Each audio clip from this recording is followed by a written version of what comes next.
Ազգային ժողովի մեծարգո նախագահ, հարգելի գործընկերներ, քանի որ պարոն Մանուկյանը շատ խոսեց անցյալի մասին եւ մեզ մեղադրեց անցյալը մոռանալու կամ ուրանալու մեջ, ես որոշեցի չմոռանալ անցյալը եւ հիշեցնել պարոն Մանուկյանի եւ Դաշնակցությանը մի քանի դրվագ։ Ես ուզում եմ հիշեցնել, որ այեւ որ Դաշնակցությունը այստեղ խրոխտ կերպով հանդես է գալիս որպես նվաճողական կազմակերպություն, 90-ականներին, երբ որ Ղարաբաղում հայկական կողմը տարածքային ձեռքբերումներ էր գրանցում, այդ նույն Դաշնակցությունը Երևանի փողոցներում միտինգներ էր անում այսօրերի նման եւ պահանջում էր այն ժամանակվա իշխանության հրաժարականը եւ այն ժամանակվա իշխանությանն էր ասում դավաճան։ Այսինքն, բայ եթե այդքան դուք տենց հողեր նվաճող եք, բա այդ ժամանակ ինչ էիք խոսում, այդ ինչ ցույցեր էիք անում այդ ժամանակ, կամ որ ասում է դուք հրաժարվում եք անցյալից, դուք հրաժարվում եք մեր ինքնությունից, հա։ Բա այդ երբ որ Թուրքիայի նախագահը գալիս էր Հայաստան-Թուրքիա ֆուտբոլային խաղը նայելու, այդ ցեղասպանությունը ուրացողներ, խեիք ծիծեռնակաբերդի լույսերը անջատում։ Այ Արարատը ուրացողներ, ինչի եք հավաքականի մարզաշապիկից Արարատի պատկերը հանում։ Բայց սա դուք եք արել ձեր իշխանության ժամանակ, բա ուրացել եք, խեք ուրացել, հա։ Բա խեք ուրացել է, ձեզ թվում է մարդիկ մոռացել են։ Բախի եք դուք անցյալից հրաժարվում։ Ձեզ թվում է, որ այստեղ մարդիկ են նստած, ովքեր որ քաղաքական հիշողություն չունեն, չեն գալու ձեր երեսին ճպացնեն ձեր ապրած կյանքը։ Այդ ինչ անցյալից են, ուրացումից են խոսում, բա որ այսքան ասում ենք առաջին հանրապետություն, հանկարծ մեկին չթվա թե մենք Սիմոն Վրացյանին, Քաջազնունին, Խատիսյանին թիրախավորում ենք, ոչ։ Մենք ասում ենք այդ մարդիկ ժամանակի համար պրագմատիկ որոշումներ են կայացրել։ Բա խի եք ուրանում Սիմոն Վրացյանին, խի եք ուրանում Դաշնակցությանը, Քաջազնունին, խի եք ուրանում Խատիսյանին։ Բա այդ մարդիկ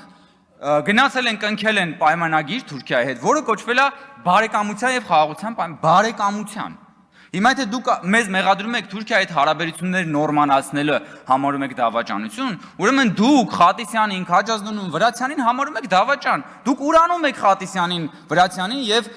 մյուսներին, հետեւաբար դուք չեք իրական դուք ուրացել եք Դաշնակցությունը։ Դուք ուրացել եք Դաշնակցության արմատները։ Այստեղ նստածները դուք ընդհանրապես բռնազավթել եք Դաշնակցության բրենդը եւ եկել այստեղ նստել եք ու բան Դաշնակցությունից եք խոսում, բայց Դաշնակցության ժառանգությունը հենց Վրացյանն է, Քաջազնունինն է, Խատիսյանն է, մյուսներն է, դուք ի՞նչ կապ ունեք Դաշնակցության հետ։ Դուք մերկանցիլ քաղաքական խմբակ եք, որոնք որ ամենատարբեր այս ռոպեական քաղաքական շահի համար պատրաստ եք եղել ծիծեռնակաբերդի լույսերը անջատել ու այսօր եկել եք ցեղասպանությունից եք խոսում, մեզ էլ մեղադրանքներ եք հնչեցնում։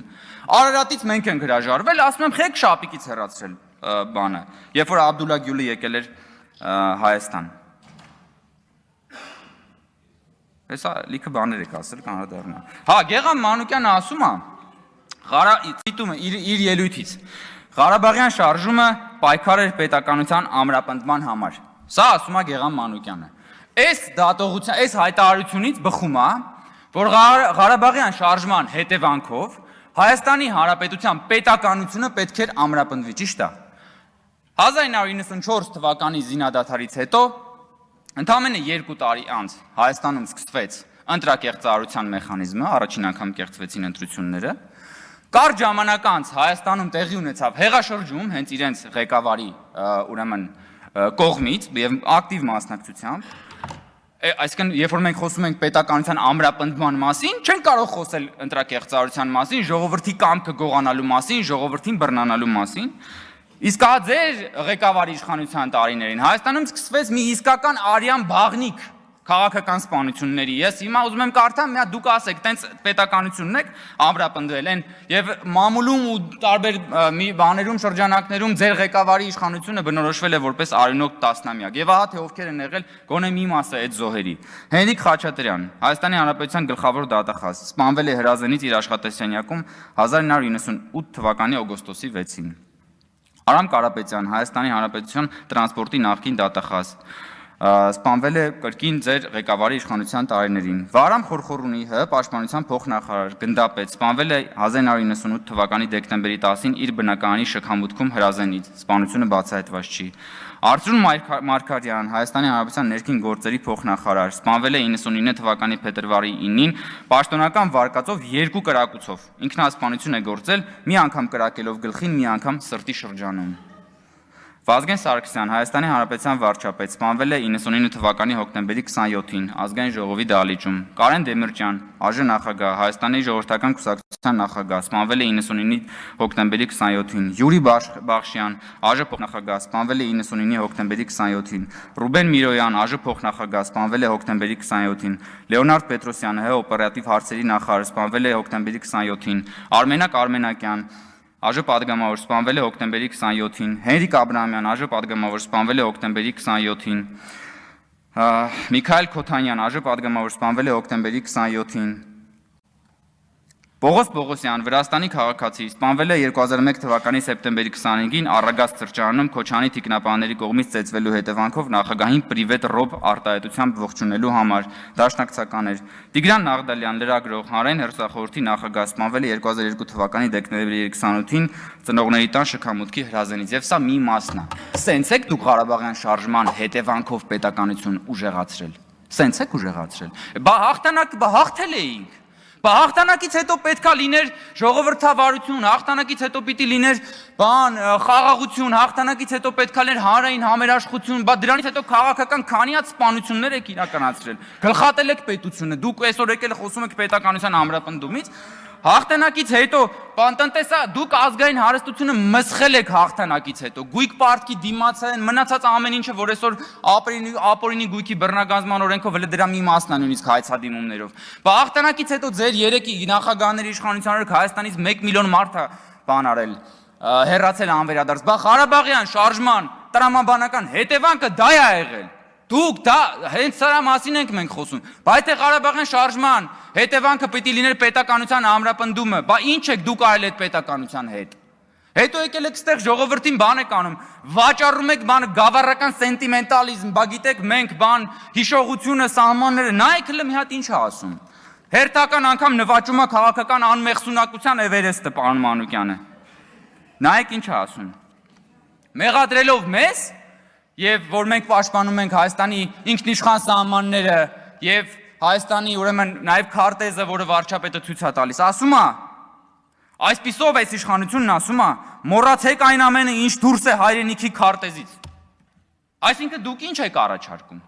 որ այն ինչը որ Հայաստանի քարտեզից դուրս է, դրա հետ ինչ եք պատրաստվում անել։ Որն է ձեր առաջարկը։ Հերիքա ճամարտակ եք ժողովրդի տեսքում, եկեք Հայաստանի Հանրապետության քաղաքացիներին ասեք, դուք ինչ եք ուզում անեք։ Պատրաստվում եք հարձակվել Հայաստանից այս քարտեզից դուրս որևէ կողմի վրա, պատրաստվում եք դա անել։ Եթե պատրաստվում եք դա անել, ում հաշվին եք դուք դա անում։ Ում հաշվին եք դուք պատրաստվում անել դա։ Հայտնի մի անգամ այն հռոմեական հայտնի ավանդույթը այստեղ պատմել են, որ կամուրջի շինարարներին առաջինը, երբ որ կամուրջը առաջին անգամ շահագործվում էր, նրանց եւ նրանց ընտանիքի անդամներին կանգնեցնում էին այդ կամուրջի տակ։ Հիմա դուք երբ որ ասում եք ըստ էության, որ պատերազմ եք նախաձեռնել, դուք կանգնելու եք այդ կամուրջի տակ, դուք ինքներդ ձեր մաշկը դնելու եք այդ կամուրջի տակ, կամուրջը այստեղ ճակերտավորի թե չէ։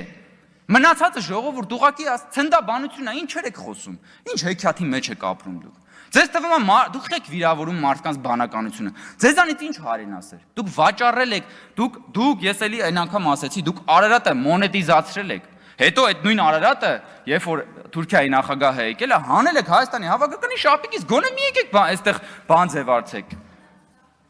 Կույս ձևացեք։ Հա, ինչ վերաբերվում է մեր քննարկվող հարցին։ Այստեղ արձանագրվեց, ես ուզում եմ եւս մեկ անգամ արձանագրել։ Հայաստանում երբեք անկախացումից սկսած, երբեք մամուլը այնքան ազատ չի եղել, որքան այսօր։ Դա ուղղակի դա աքսիոմատիկ ճշմարտություն է։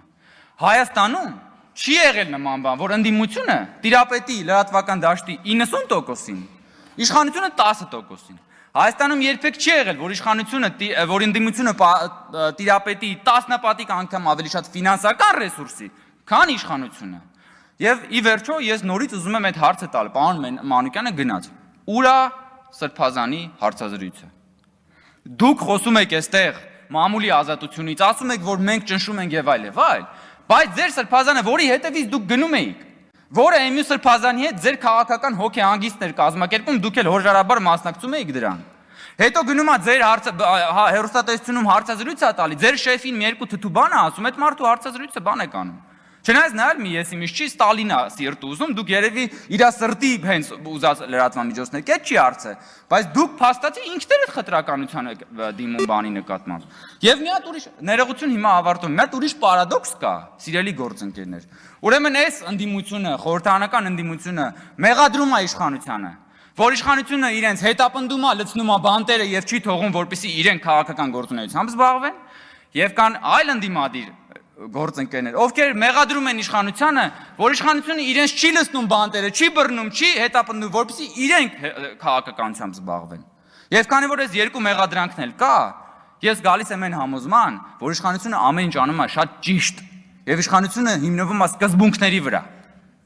Եվ սա է իրականությունը։ Եվ նորից եմ ասում, Հայաստանի Հանրապետությունում երբեք մամուլն այսքան ազատ չի եղել, Հայաստանի Հանրապետությունը երբեք այսքան ժողովրդավար չի եղել, Հայաստանի Հանրապետությունը երբեք այսքան մեծ շանս չի ունեցել սեփական ինքնիշխանության պաշտպանության համար, ահա թե ինչու աղմկում է խորհրդարանական ընդդիմությունը։ Պարոն Մանուկյան, գլուխդ պատով տվել ես դու։ Այլևս մի մցրու, լսի, եթե ձեր ամեն սուտ խոսալու ժամանակ ասեի գլուխդ պատով տված նախադասությունը գլուխ չեր մնա։ Ես ձեզ խնդրում եմ, տես, գալիս խոսում ես, ասում ես ներողություն չեք ուզում, խնդրեք, ասենք, ասել եմ, դուք շատ բաների չեմպիոն եք, նաև վիրավորանքներ եւ իրավիճակը լարելու չեմպիոն եք, ելույթ ես ունենում, մարդը արձագանքում ասում է գլուխդ պատով ես տվել դու, ես էլ ասում գլուխդ պատով տվել ես դու։ Տեսնում ենք արդեն։ Իմիջիալոց, հերիք մի սպառնում ես ինձ։ Դե հետո ասեց հա։ Գլուխները պատով եք տալիս, բոլորը, ով որ կարա իրան թույլ տա սպառնի։ Ով կարա սպառնա, գլուխը պատով է տալի։ Լավ, հանգստացի թող խոսենք, 20 րոպե առանց էդ էլ վարկյաններն ենք հաշվում, որ վերջը։ Տիկին Կյուրեղան, չեմ լսում ձեզ ու փարկացու։ Ուրեմն հանգստացեք։ Առանց էդ էլ այդ 20 րոպեանոց ելույթը վարկյաններն ենք հաշվում, երբ ավարտվելու, որովհետև ասենք ավելի հեռուստատեսության եւ ռադիոյի մասին ենք խոսում, այտենց ելույթներով այտենց ծրագրեր ես անում, ոչ մեկ չի նայում, ոչ մեկ չի կարողանում գովաց ծախի դնի այդ ծրագրերի մեջ, որտեղ ոչ մեկ չի նայելու։ Կարամ տրուսիկով չի, բայց կարամ նկարը ուղարկեմ նայես տեսնես, որ մի գնա է, ուր ես գնում, բայց ես նորմալ փող եմ աշխատել, ձերպես փող չեմ աշխատել, արին ես տե մի գնա, վախեցար։ Հետ արի, եղբայր, հետ եկեք, 20 րոպե կյանքները կերար բոլորիս, խնդրում եմ նստի լսի,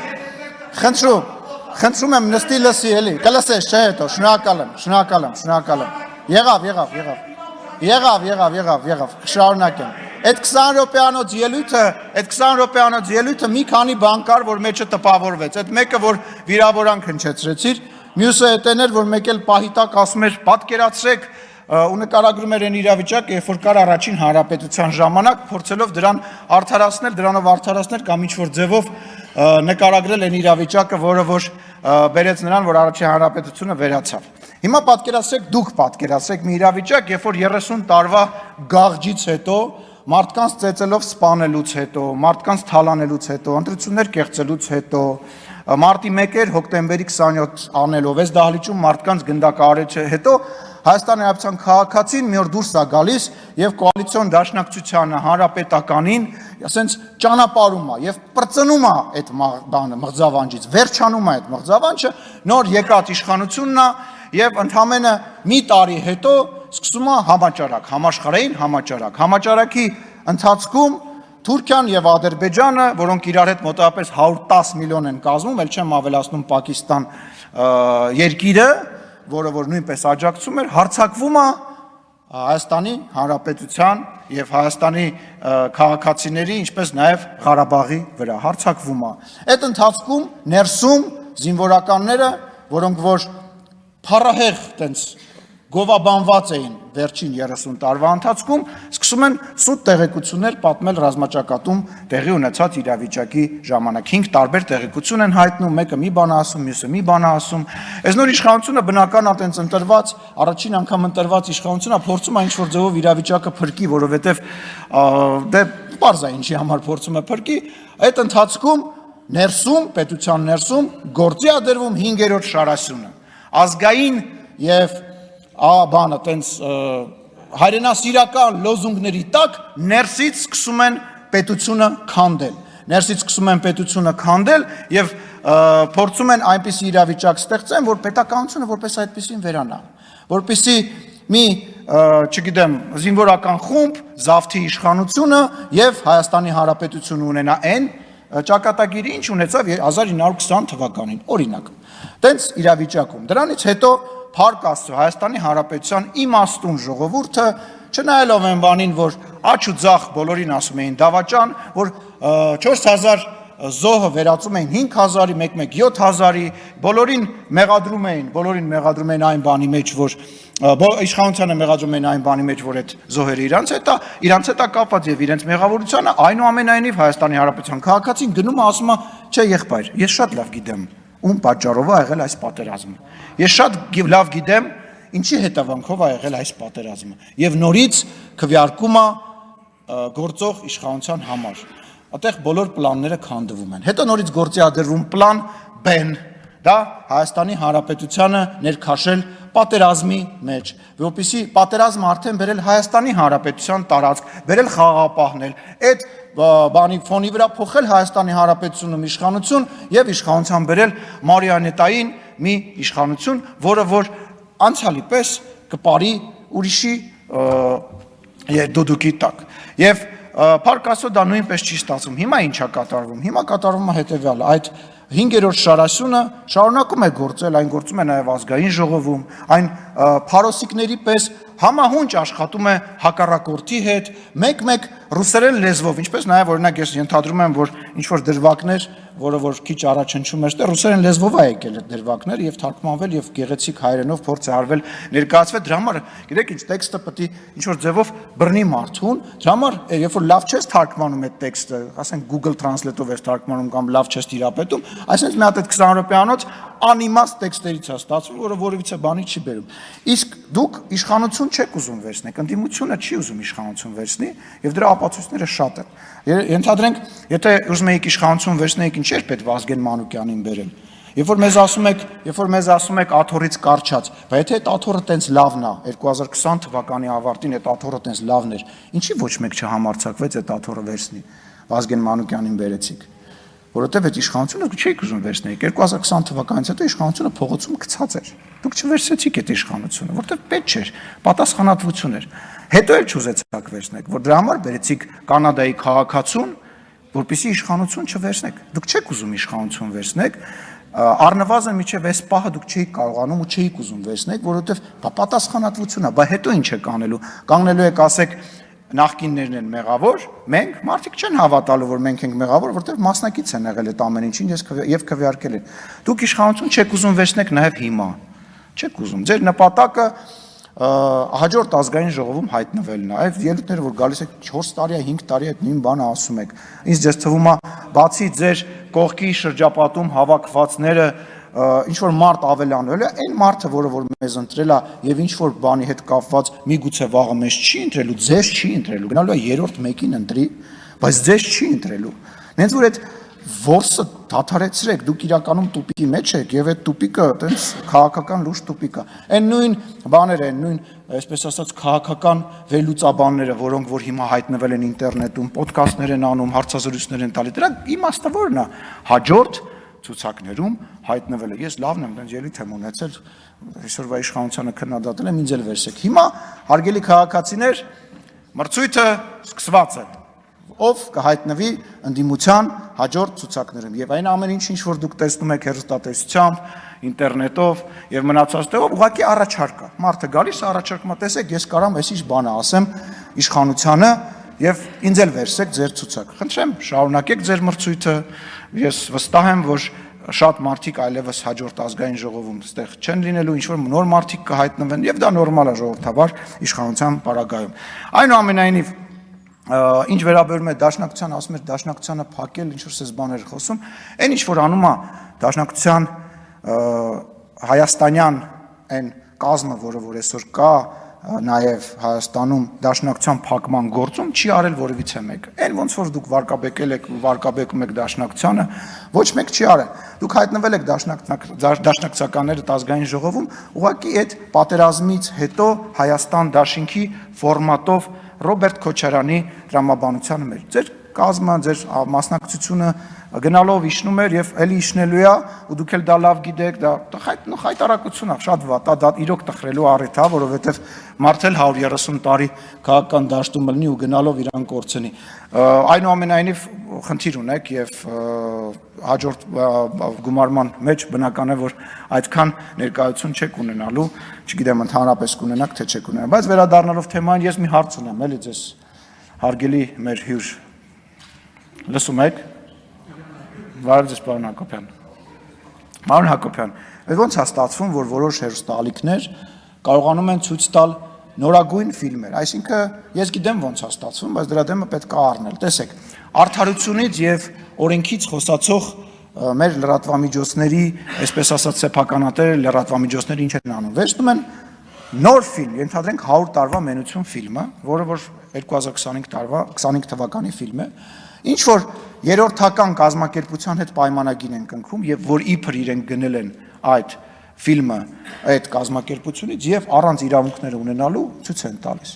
Ես ուզում եմ հասկանալ, ինչքան է տևելու այդ պիրատությունը այս արդար ընդդիմադիր հեռուստաալիքների կողմից։ Կրկնում եմ, պիրատությունը, գողությունը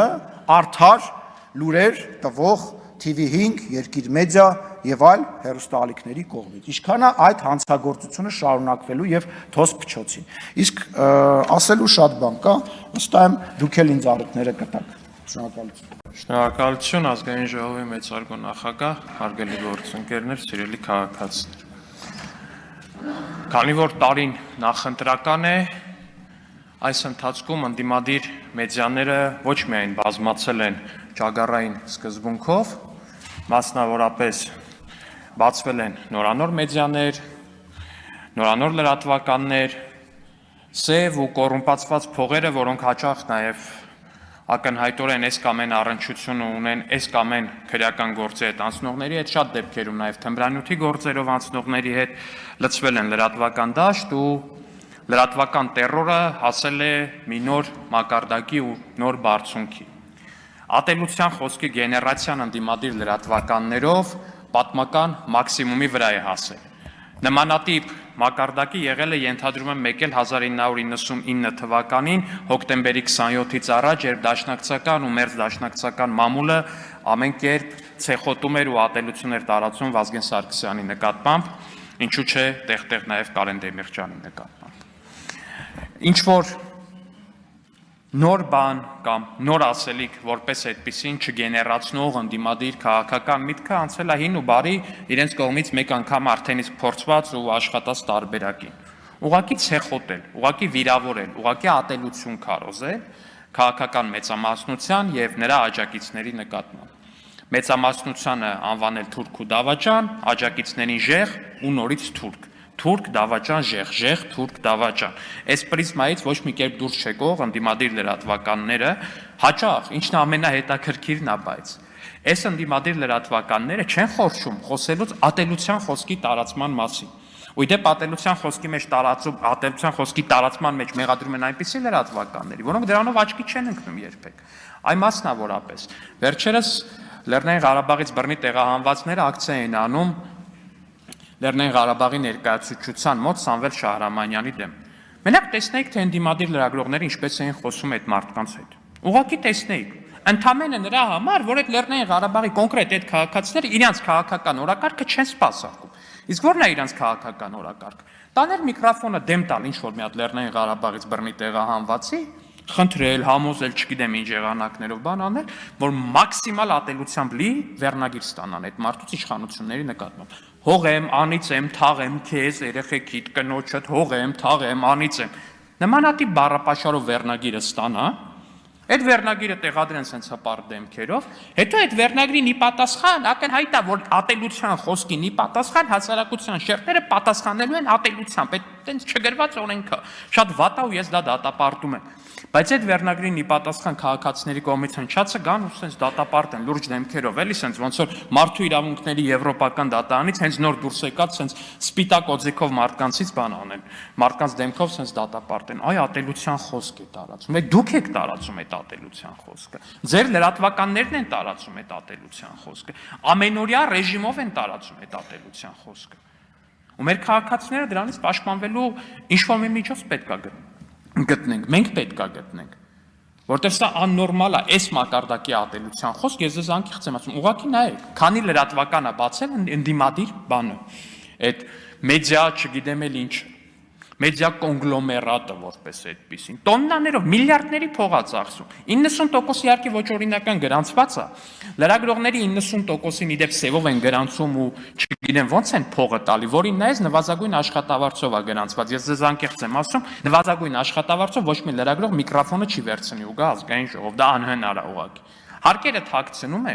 սևով փողը տալիս են գրպանները, ատելության խոսք են պահանջում։ Այդ է պահանջը, գնացեք, սևացրեք, ցեխոտեք, ատելության խոսքը տարածեք, դա է։ Միակ նարատիվը այդ է։ Ու մի հատ էլ այստեղից գալիս են ասում են, բա իշխանական քանի լրատվամիջոց գիտեք, ժողովուրդ ջան։ Դաշտի 90%-ը ձեր ձեռն է, ձեր քաղաքական առաջնորդների ձեռն է, որը բացում ես ատելության խոսք, ասենք ձեր լրատվամիջոցներով հարգելի պատգամավորներ, ընդդիմադիր պատգամավորներ, ձեր լրատվամիջոցներով, ընդդիմադիր լրատվամիջոցներով վերնագիր է տարածվում։ Ազգային ժողովում լիքը դեպուտանկաներ կան, կներեք արտահայտությանս համար։ Ձեր մեդիան է, ձեր մեդիայի դեմքն է, հասկանում եք։ Ինչ եք ուզում դուք, ինչ եք ուզում, ինչ եք տվել, որ չեք առել։ Ինչ եք ուզում հասնեք դրանով, ում եք ուզում ինչ հասկացնեք։ Թուրք դավաճան, թուրք դավաճան, թուրք դավաճան, թուրք դավաճան։ Բանի պես սենց կրկնում են ու իրանց թվում է, թե սենց անընդհատ կրկնելով այդ նստվածքը տալու է մարդկանց մեջ։ Բայց ամեն ինչ իր չափն ունի, հարգելի գործընկերներ։ Ամեն ինչ իր չափն ունի։ Սուտն ու կեղծիքը ամենօրյա բան է դարել ընդամեն։ Ընդդիմադիր ամենահայտնի լրատվամիջոցներից մեկը Գյումրու ընտրություններից առաջ վերնագիր է տալ։ ՔՊ-ի ներքին հարցումներով Սարիկ Մինասյանը 4-ն է, ՔՊ-ն խոճապի մեջ։ Սարիկ Մինասյանը երբեք 4-ը չի եղել, երբեք չի եղել մի հարցում, որով Սարիկ Մինասյանը առաջի տեղում չլինի։ Հիմա հարց, ինչքան փող եք տվել, որ լրատվականը տենց վերնագիր գրի։ Ինչի համար է լրատվականը այդ կեղծ վերնագիրը գրում։ Ինչի դիմաց է այդ կեղծ վերնագիրը գրում։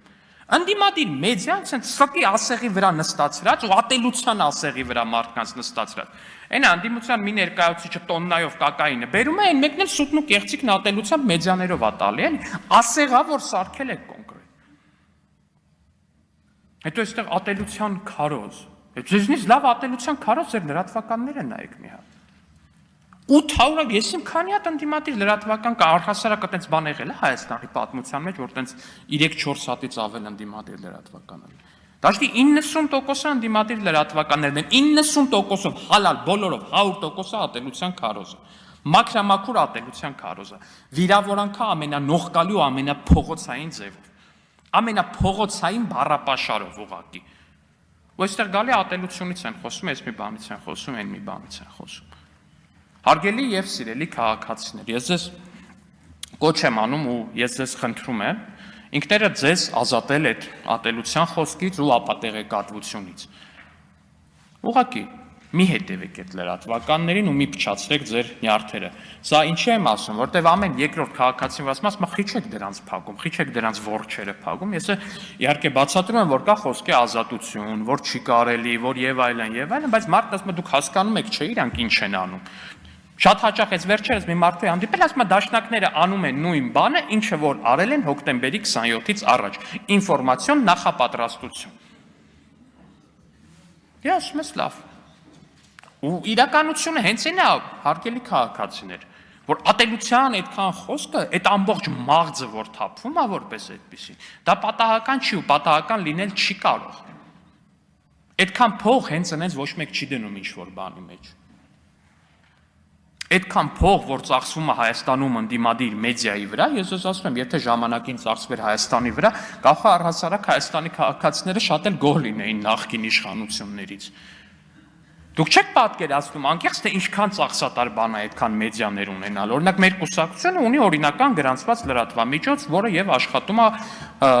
համապատասխան գումարներով, որոնք որ բաց եւ թափանցիկ կերպով փոխանցում են այդ լրատվամիջոցին։ Բայց ընդդիմադիր լրատվականները դուք ուղղակի նայեք, ես ուղղակի Պեկին էլ եմ կոչանում, ասում եմ, մի հատ ուղղակի մտեք ստուգեք։ Ցանկացած լրագրող որտեղ եք, հարցրեք դուք որտեղ եք գրանցված եք, արդյոք ու ինչքան աշխատավարձ եք ստանում։ Սեյվով բոլորը 90%-ը սեյվ։ Լրատվամիջոցի փողերը որտեղից։ Հարց, որտեղից լրատվամիջոցի փողերը։ Լրատվամիջոցը կարա գումար աշխատի գովազդներով։ Հարց չկա, որտեղից այդ գովազդները։ Կան այդ գովազդները։ Հաստատ կան։ Քանի դիտման համար է այդ գովազդները։ Այդ ֆիկտիվ պայմանագրերի ձևն էլ գիտենք, էլի տեսել ենք, էտել ենք տեսել։ Ասենք, քանի դիտում եք հավաքել, որ այսքան փող եք ստացել։ Չկա։ Չկա այդ գումարը, հասկանում եք, կա քաղաքական փող։ Կոռուպցիայից գոյացած, ինչու՞ չէ, նաև տեղ-տեղ թմրամիջոցների վաճառքից գոյացած, դե ամեն դեպքում այդ 800 կիլո կոկայինը անիմաստ չէին բերում երկիր։ Ու այդ փողը ներդնում են ընդդիմադիր մեդիայի մեջ, որպեսզի մեզ ասեն թուրք ու դավաճան, որպեսզի Հայաստանի Հանրապետության 680,000 քաղաքացիներին ասեն թուրք ու դավաճան։ Ու սրա վերջը պետքա տալ։ Ես չգիտեմ ոնց, բայց ես վստահ եմ, որ սրա վերջը պետքա տալ։ Իհարկե ոչ այնպես, ինչպես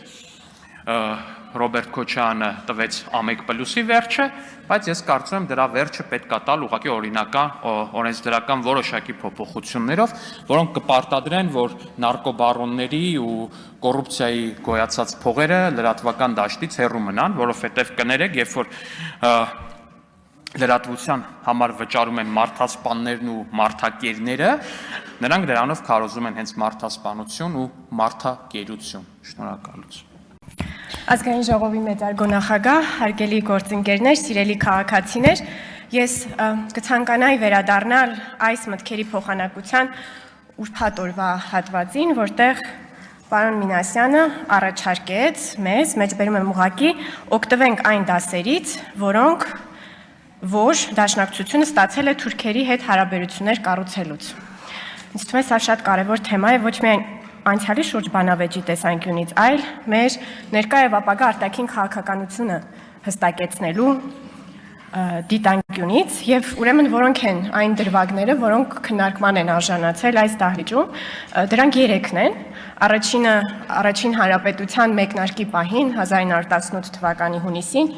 Դաշնակցականներ Խատիսյանի եւ Քաջազնունու Թուրքիայի հետ կնքած Բաթումիում հաշտության եւ բարեկամության պայմանագիրն է։ Դրույթների մեջ չեմ խորանում, քանի որ վերնագրից հասկանալի է իմաստը։ Երկրորդը առաջին հանրապետության ավարտին 1920 թվականի դեկտեմբերին նույն Ալեքսանդր Խատիսյանի Թուրքիայի հետ կնքած Ալեքսանդրապոլի պայմանագիրն է, որով Թուրքիան ըստ էության դառնում էր Հայաստանի Հանրապետության անվտանգության երաշխավորը եւ պարտավորվում էր չեղարկել այլ պետությունների հետ բոլոր այն պայմանագրերը, Հայաստանն էր պարտավորվում, որոնք դեմ էին Թուրքիային կամ դեմ էին նրա շահերին, եւ վերջին դրվագը արդեն առաջին հանրապետության պահպանման վերջին փորձերի ժամանակ 21 թվականի մարտին դաշնակցական Սիմոն Վրացյանի 3 հեռագրերն են Թուրքիա, որտեղ նա խնդրում է Թուրքիային օգնել պայքարելու ռուս եւ հայ բոլշևիկների դեմ։ Ես ակնկալում եմ, որ այսօրվա դաշնակցականները առավել հստակ կասեն, թե վերջ-վերջո ինչպես են նրանք գնահատում այս քայլերը եւ ինչ դասեր մենք պետք է քաղենք այս պատմական փորձառությունից արդեն մեր երրորդ հանրապետության համար։ Պարոն Խաչատրյանը այստեղ է, պարոն Խաչատրյան, ուրեմն այս փետրվարին մենք բանավեճի էինք հանրային հեռուստաընկերությունում եւ ձեզ հարց տվեցին, թե արդյոք Սիմոն Վրացյանը կատարում էր թուրքական իշխանության հրահանգները, քանի որ դուք մեզ դրանում եք մեղադրում։ Դուք պատասխանեցիք, որ մեջբերում եմ ձեզ բառացի, Սիմոն Վրացյանի ասածը լրիվ ուրիշ խնդիր էր։ Կար բոլշևիկյան օկուպացիա եւ այստեղ խնդիրը այդ երկուսին իրար դեմ հանելն էր։ Այսինքն մենք կարող ենք հետեւություն անել, որ դասը, որը պետք է քաղենք այժմ, այն է, որ մենք այլևս երբեք չպետք է փորձենք թուրքերին եւ ռուսներին իրար դեմ հանել։ Դա պետք է լինի դասը։ Չնայած դուք հետո նաև ասացիք, որ Սիմոն Վրացյանը իր անձնական կարծիքն է հայտնում, սա էլ թերևս բարձրաբանման կարիք ունի։ Պարոն Մինասյան, դուք էլ ուրբաթ օրը ասացիք, որ Հայաստանի առաջին հանրապետության կործանման պատճառը հենց թուրք բոլշևիկյան համագործակցությունն էր։ որը ցավոք սրտի մեզ համար դաշ չի եղել եւ որ ամենավատը այն է, որ մենք դասեր չենք քաղում ձեր փորձից այդ հարաբերությունները կառուցելուց, աչքներս չռած նաեւ Եվրոպայի վրա հույսեր դնելուց։ Այստեղ էլ են հարցեր ծագում։ Ես համաձայն եմ, աչքներս չռած Եվրոպայի վրա հույսեր չդնենք, իսկ Ռուսաստանի վրա աչքներս չռած հույս դնենք, թե ոչ։ Արժե որպեսզի այս հարցին դուք պատասխանեք եւ նաեւ հետեւյալ հարցին, որն է ռուսական կայսրության, խորհրդային միության, ներառյալ բոլշևիկների եւ ստալինիստների եւ այսօրվա Ռուսաստանի միջև տարբերությունը։ Եվ երբ դուք ասում եք թուրք բոլշևիկյան համագործակցությունից կործանվեց առաջին հանրապետությունը, ինչով է տարբերվում թուրք բոլշևիկյան համագործակցությունը ռուս-թուրքական համագործակցությունից։ Սիրելի քաղաքացիներ, քանի որ հնարավոր է, որ դաշնակցականները այս հարցերին չանդրադառնան, ես կարծում եմ անհրաժեշտ է կիսվել, թե ինչ եմ ես մտածում այս թեմաների վերաբերյալ։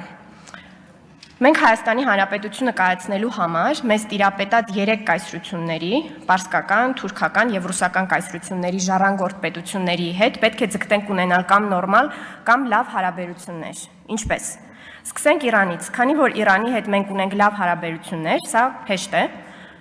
Եվ մենք այդ լավ հարաբերություններ ունենք անկախ նրանից, որ Շահ Աբասը գրեթե ամբողջությամբ հայաթափել է Արևելյան Հայաստանը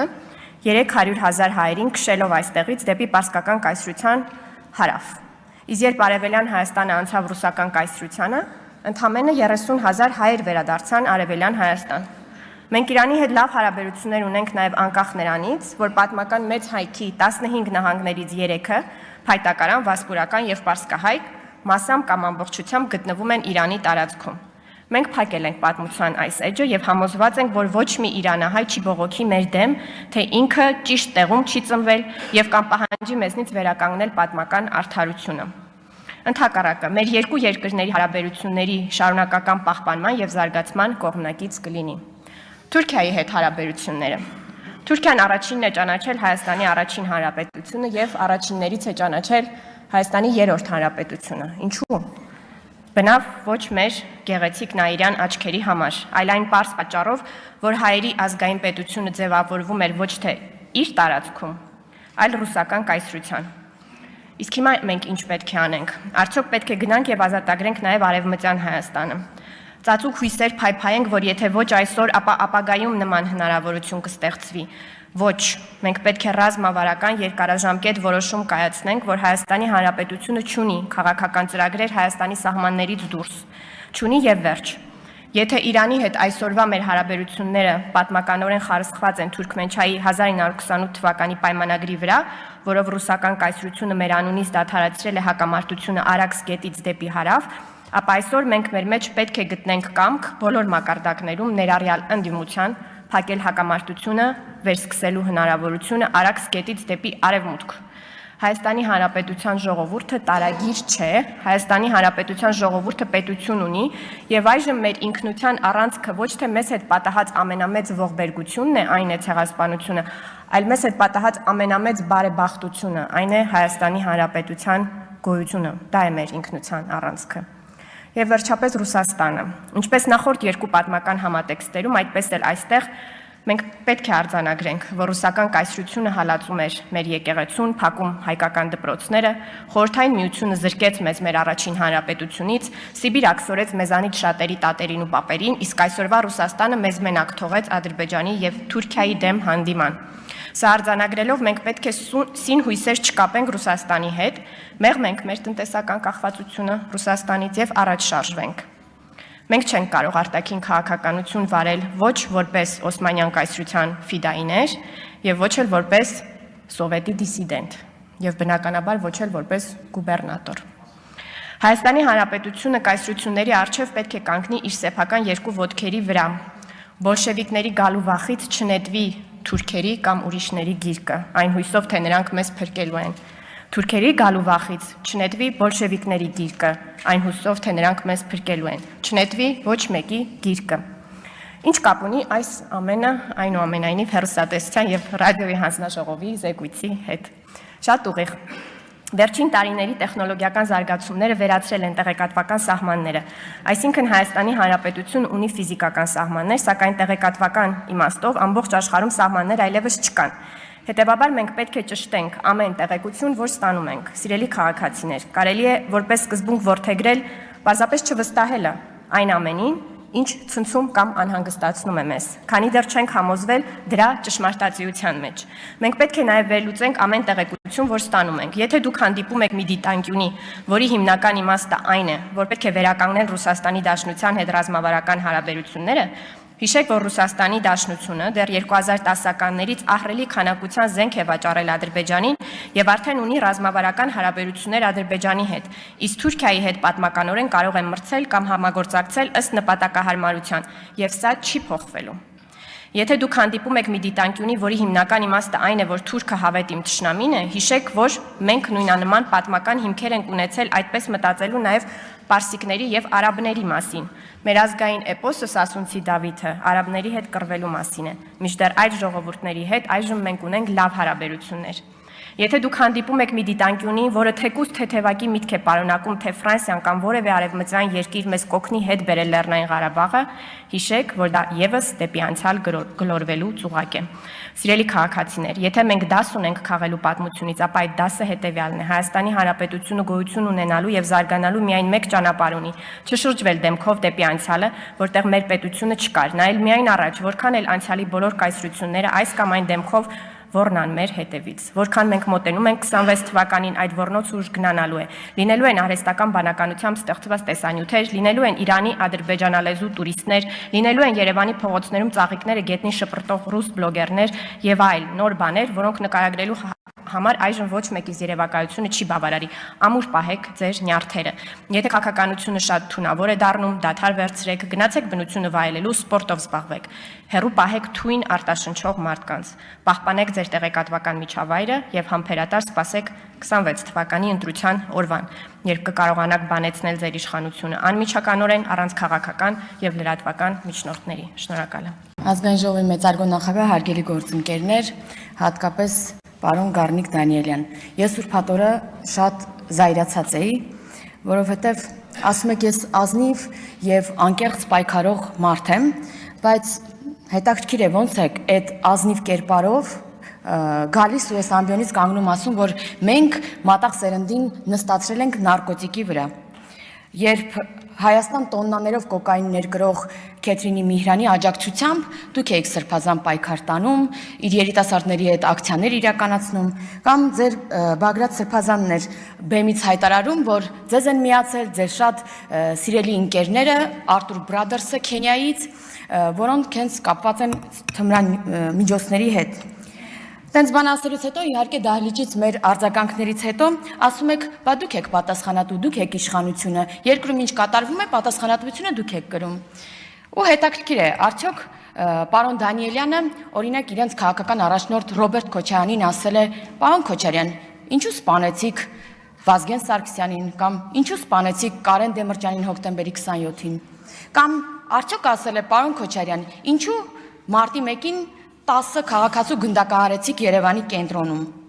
Հարգելի քաղաքացիներ, իհարկե մեզ անհանգստացնում է թմրան միջոցների շրջանառությունը եւ մենք դրա համար քայլեր ենք ձեռնարկում։ Միջգերատեսչական հանձնաժողով ենք ստեղծել, դատավարական օրենսդրություն ենք փոխել, նոր գործիքակազմ ենք ձեռք բերում նորագույն տեխնոլոգիաների կիրառմամբ շրջանառության դեմ պայքարելու համար։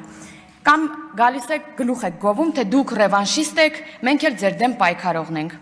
Իսկ ով է ռևանշիզմը? Ռևանշիստը փոխվրեշի ձգտող, որևէ բանի համար փոխադարձ պատիժ վնաս պատճառելու ձգտող մարդն է։ Եվ հարգելի գործընկերներ, պետք չէ ռևանշիզմով գլուխ կովել, որովհետև ռևանշիզմը երկրորդ համաշխարհային պատերազմի այսպես գլխավոր մոտիվներ, երբ ֆաշիստական Գերմանիան առաջին համաշխարհային պատերազմին իր կորցրածը ետ բերելու ռևանշիզմով հրահրեց երկրորդ համաշխարհային պատերազմը։ Այսինքն ռևանշիզմը խթանում է նոր հակամարտություններին եւ առաջին խոչընդոտն է խաղաղության հաստատմանը։ Սպասեք եւ ձեր ռևանշիստական օրակարգով մյուս տարի ընտրություններին նոր օրակարգ կբերեք ռևանշիզմը եւ եթե կստանաք մանդատ քաղաքացիներից, այդ օրակարգով առաջ կշարժվեք, իսկ մեր օրակարգը ինչպես այսօր, այնպես էլ վաղը լինելու է խաղաղությունը առանց ռևանշիզմի։ Մենք պատմական Հայաստանի որևէ փուլում լավագույն քարտեզներով տարածքների վերականգնման ռևանշիստական գործողությունների դեմ ենք։ Պետք է քայլեր ձեռնարկենք պաշտպանելու համար մեր իրական Հայաստանի 29743 հազար քառակուսի կիլոմետր սուվերեն տարածքը ցանկացած սպառնալիքից։ Ինչ վերաբերում է օրակարգային հարցին, ապա ամենակիչը